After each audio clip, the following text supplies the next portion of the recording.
Gulf breaking ന്യൂസിലേക്ക് സ്വാഗതം. പ്രവാസ ലോകത്തെ വിവിധ വാർത്തകൾക്കായി ഈ ചാനൽ സബ്സ്ക്രൈബ് ചെയ്യൂ.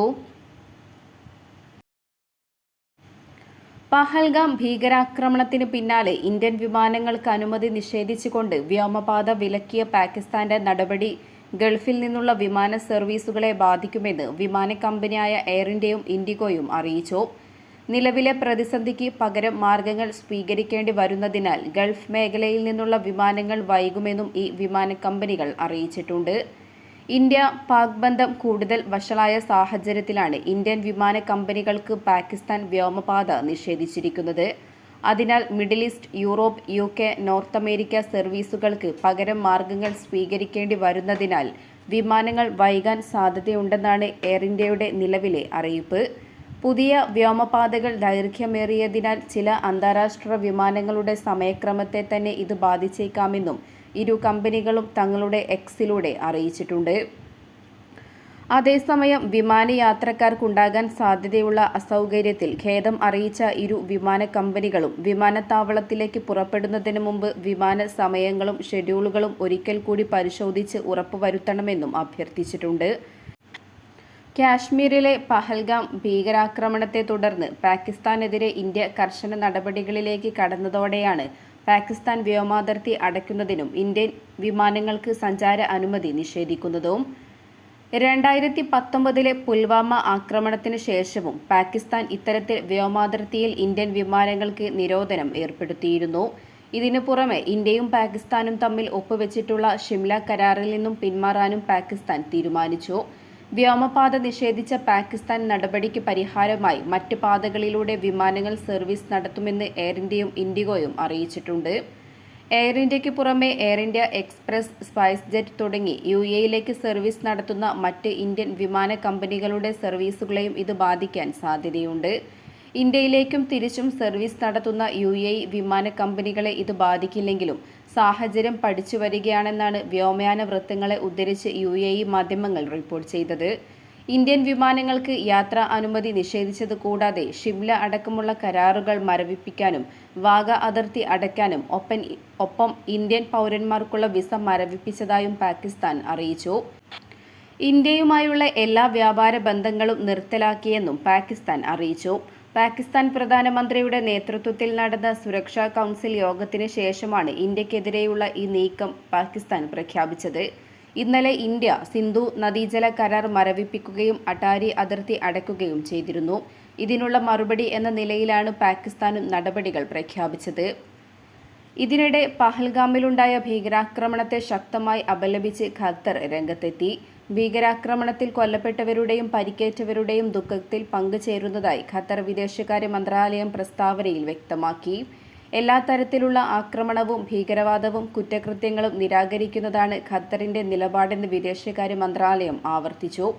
കൊല്ലപ്പെട്ടവരുടെ കുടുംബങ്ങളുടെയും ഇന്ത്യൻ സർക്കാരിന്റെയും ജനങ്ങളുടെയും വേദനയിൽ പങ്കുചേരുന്നതായി മന്ത്രാലയം സന്ദേശത്തിൽ പറഞ്ഞു. പരിക്കേറ്റവർ വേഗത്തിൽ സുഖം പ്രാപിക്കട്ടെ എന്നും മന്ത്രാലയം ആശംസിച്ചു. രാജ്യത്ത് താപനില ദിനംപ്രതി വർദ്ധിക്കുന്നു. കഴിഞ്ഞ 24 മണിക്കൂറിനിടെ ഏറ്റവും ഉയർന്ന താപനില ഉമ്മുസമായും പ്രദേശത്താണ് രേഖപ്പെടുത്തിയത്. 44.1 ഡിഗ്രി സെൽഷ്യസാണ് ഇവിടെ അനുഭവപ്പെട്ടത്.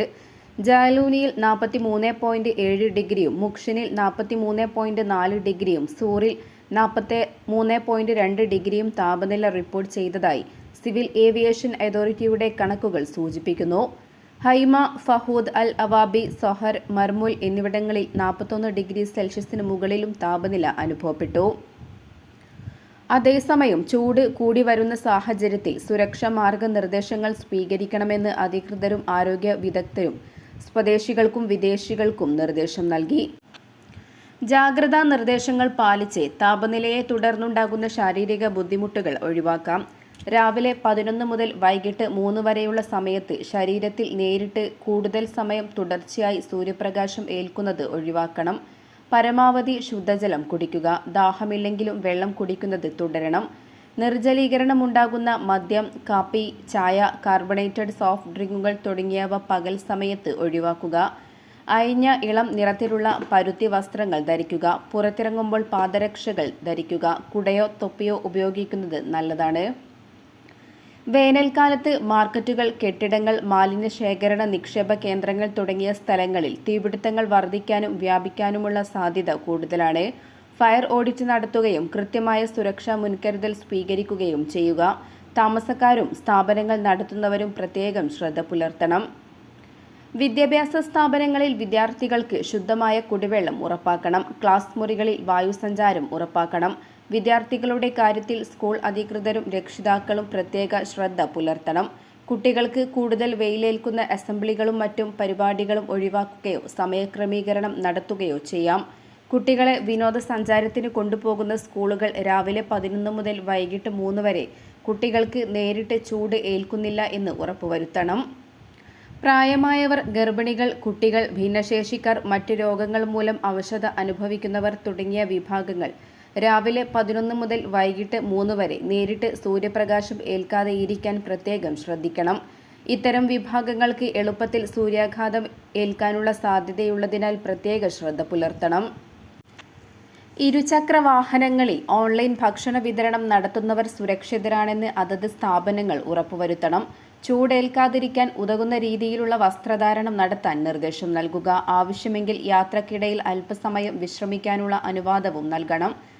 യാത്രയിലേർപ്പെടുന്നവർ ആവശ്യമായ വിശ്രമത്തോടെ യാത്ര തുടരുന്നതാകും നല്ലത്. വെള്ളം കയ്യിൽ കരുതണം. നിർമ്മാണ തൊഴിലാളികൾ, കർഷക തൊഴിലാളികൾ, കാഠിന്യമുള്ള ജോലികളിൽ ഏർപ്പെടുന്നവർ ജോലി സമയം ക്രമീകരിക്കുക. ജോലിയിൽ ആവശ്യമായ വിശ്രമം ഉറപ്പുവരുത്തണം. പഴങ്ങളും പച്ചക്കറികളും ധാരാളമായി കഴിക്കുക. കുട്ടികളെയോ വളർത്തുമൃഗങ്ങളെയോ പാർക്ക് ചെയ്ത വാഹനങ്ങളിൽ ഇരുത്തിപ്പോകാൻ പാടില്ല. അസ്വസ്ഥതകൾ അനുഭവപ്പെട്ടാൽ ഉടനെ വിശ്രമിക്കുകയും വൈദ്യസഹായം തേടുകയും ചെയ്യണം. കാലാവസ്ഥാ വകുപ്പിന്റെ ഔദ്യോഗിക മുന്നറിയിപ്പുകൾ ശ്രദ്ധിക്കുകയും അനുസരിക്കുകയും ചെയ്യണമെന്നും അധികൃതർ കൂട്ടിച്ചേർത്തു. ഒമാന്റെ മധ്യസ്ഥതയിൽ ഇറാനും അമേരിക്കയും തമ്മിലുള്ള ആണവ കരാറിന്റെ ഭാഗമായുള്ള 3ാം ഘട്ട ചർച്ച മസ്കറ്റിൽ നടക്കും. ചർച്ചയ്ക്കായി ഇറാൻ വിദേശകാര്യമന്ത്രി അബ്ബാസ് അറാഗ്ചി ഇന്നലെ മസ്കറ്റിലെത്തി. US പ്രസിഡന്റ് ഡൊണാൾഡ് ട്രംപിന്റെ മിഡിൽ ഈസ്റ്റ് പ്രതിനിധി സ്റ്റീവ് വിറ്റ്കോഫാണ് അമേരിക്കയെ പ്രതിനിധീകരിക്കുന്നത്. 2ാം ഘട്ട ചർച്ച ഇറ്റലി തലസ്ഥാനമായ റോമിൽ കഴിഞ്ഞയാഴ്ച നടന്നിരുന്നു. റോമിലെ ഒമാൻ എംസിയിലായിരുന്നു ചർച്ച. മസ്കറ്റിലായിരുന്നു 1ാം ഘട്ട ചർച്ച. 2 ചർച്ചകളുടെയും അടിസ്ഥാനത്തിൽ കരാറിന്റെ കരട് ചർച്ച ചെയ്യാൻ വിദഗ്ധരെ നിയോഗിക്കാൻ ഇരു കക്ഷികളും സമ്മതിച്ചിരുന്നു. പരോക്ഷ ചർച്ചകളാണ് നടന്നുവരുന്നത്. റോമിൽ 4 മണിക്കൂർ നീണ്ട ചർച്ചയിൽ ഇരു രാഷ്ട്രങ്ങളുടെയും പ്രതിനിധികൾ തങ്ങളുടെ പ്രപ്പോസലുകൾ ഒമാൻ പ്രതിനിധിക്ക് കൈമാറുകയാണ് ചെയ്തിരുന്നത്. ക്രിയാത്മകമായ ചർച്ചയാണ് റോമിൽ നടന്നതെന്നും അറാഗ്ചിയെയും വിറ്റ്കോഫിനെയും അഭിനന്ദിക്കുന്നതായും ഒമാൻ വിദേശകാര്യമന്ത്രി സെയ്ദ് ബദർ അൽ ബുസൈദി വ്യക്തമാക്കിയിരുന്നു. ചർച്ചകൾ നല്ല രീതിയിലാണ്. അസംഭവ്യമായ കാര്യങ്ങൾ പോലും സാധ്യമാണെന്ന സൂചനയാണിതെന്നും അൽ ബുസൈദി കൂട്ടിച്ചേർത്തു. ഇറാൻ ആണവായുധങ്ങൾ സ്വന്തമാക്കില്ലെന്നും എന്നാൽ ഊർജ്ജ ആവശ്യങ്ങൾക്കായി യുറേനിയം സമ്പുഷ്ടീകരണം നടത്താമെന്നുമുള്ള രീതിയിലാണ് ചർച്ച മുന്നോട്ടു പോകുന്നത്. ഇറാനുമേലുള്ള US ഉപരോധങ്ങൾ ഓരോന്നായി പിൻവലിക്കുന്ന കാര്യങ്ങളും ചർച്ച ചെയ്യുന്നുണ്ടെന്ന് ഒമാൻ വിദേശകാര്യ മന്ത്രാലയം നേരത്തെ വ്യക്തമാക്കിയിരുന്നു.